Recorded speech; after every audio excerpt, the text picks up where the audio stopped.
What is up guys, it's your boy Swell. I'm here, back with another Classic WoW video for fresh Classic WoW progression servers.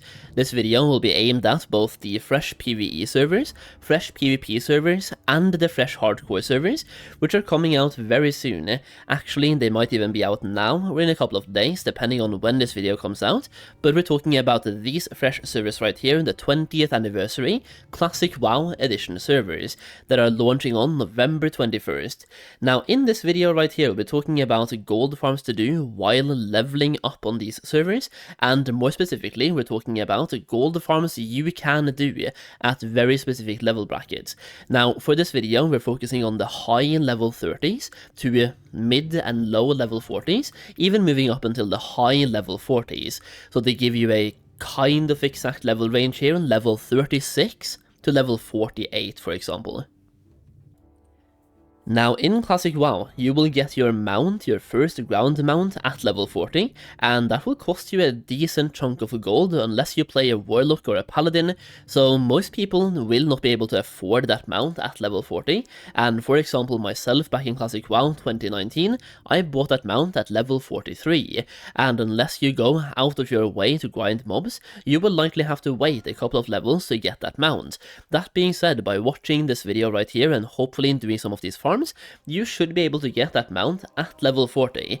Now, in this video, we'll be doing both material farming and the raw gold farming, and the reason why we have a couple of raw gold farms here is that, once again, we are on fresh servers, it's a fresh economy, you just want to have a solid way to get gold, and then you also need to have 100 gold for your mount at level 40, and you need to have a way to get that gold fast.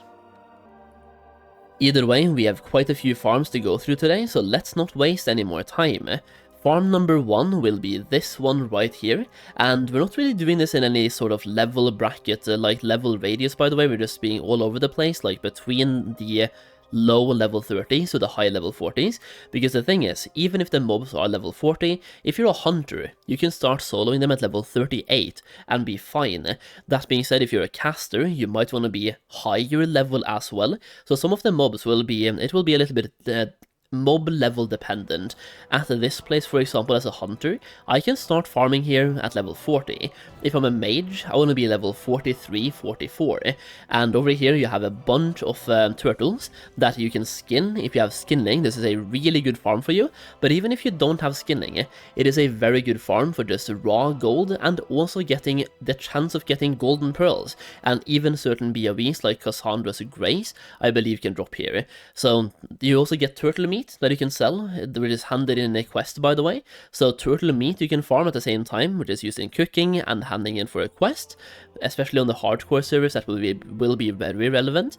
And back in hardcore I farmed a bunch of gold here while leveling up, so you can just level here for several levels and get a bunch of gold at the same time.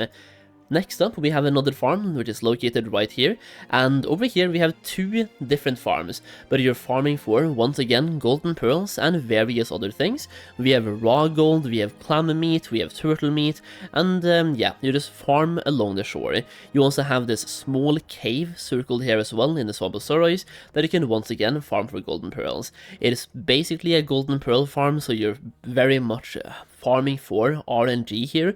Golden pearls, you can go 2 hours, 3 hours and not get a single one, or you can be very lucky and get 2 of them in 1 hour.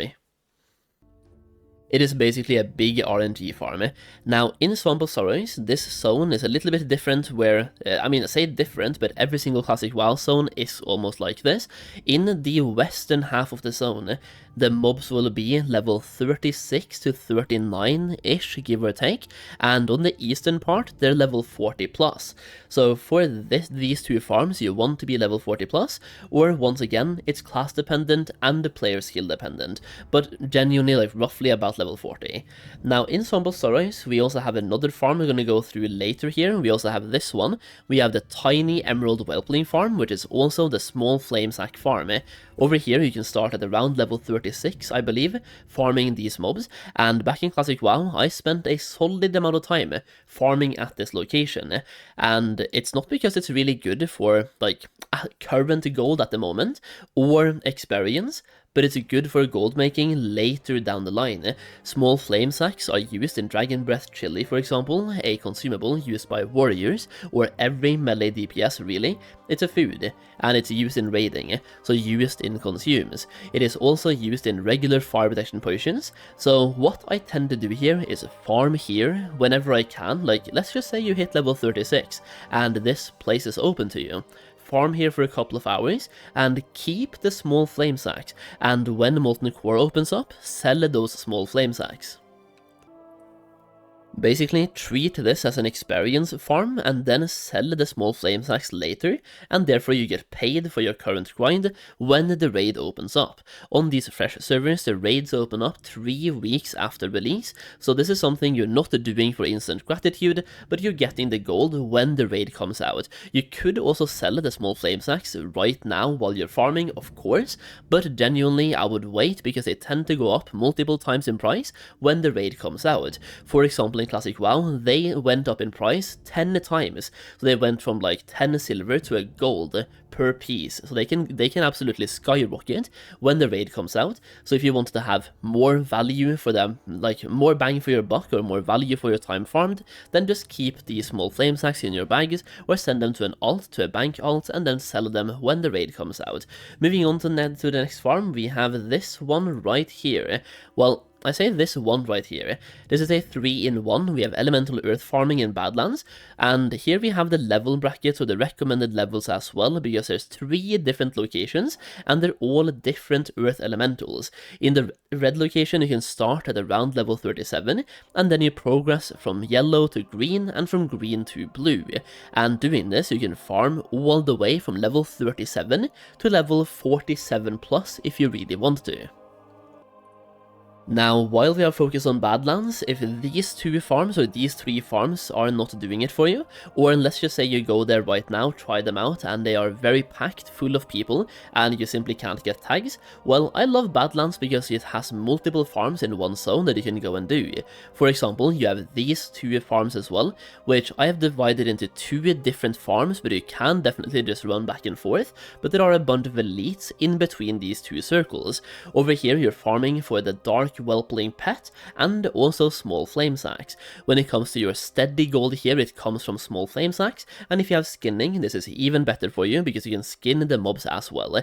The dark whelpling will just be a bonus and it's a cosmetic, and in Classic WoW it's very limited how much people do care about cosmetics, but the small flame sacks is really what you're farming for. So once again, just pick one of these 2 circles, go and check it out. If it's open, if it's free, then you can farm a bunch of gold and experience at the same time. Now, another reason why I like Badlands is that it's a really good place to farm for raw gold as well.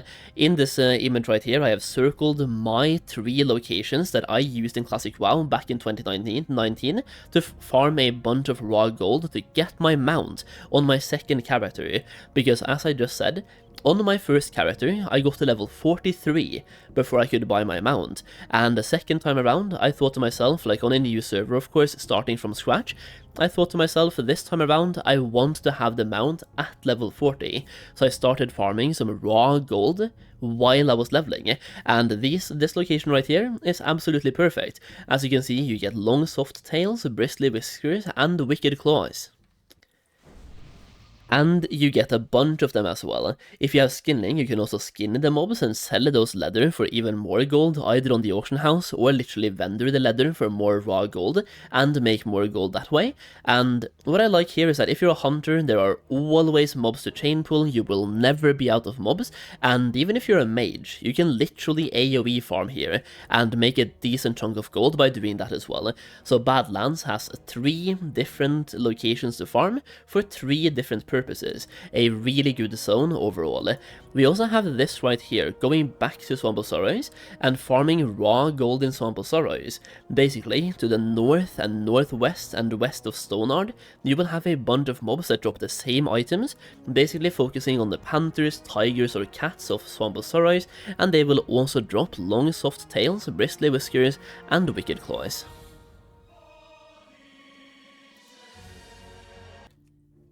Now this video, like I said, will be focused on farming gold in roughly the level 40 range, or starting around level 35-36, and you can farm gold until the mid or late level 40s by using these farms. So hopefully this video helps give you a good head start on the gold making scene on these fresh servers, and once again, like, we have fresh servers. I am so incredibly excited about that, and we don't only have regular fresh servers, we have fresh normal servers, fresh PvP, and the fresh hardcore, and trust me, gold will be relevant on every single one of them. So once again, hopefully this video helps you out, and if it does, leave a like down below. It really helps me out. So yeah, thank you so much for watching, thank you for leaving a like, and if you want more content like this, then press the subscribe button as well. Either way, thank you so much for watching. Have a wonderful adventure in World of Warcraft in Azeroth, and if you're playing hardcore, I wish you the best of luck. I will be doing hardcore myself, and I will be hoping to get to level 60 without dying. Either way, thank you for watching. I'll see you around. Peace.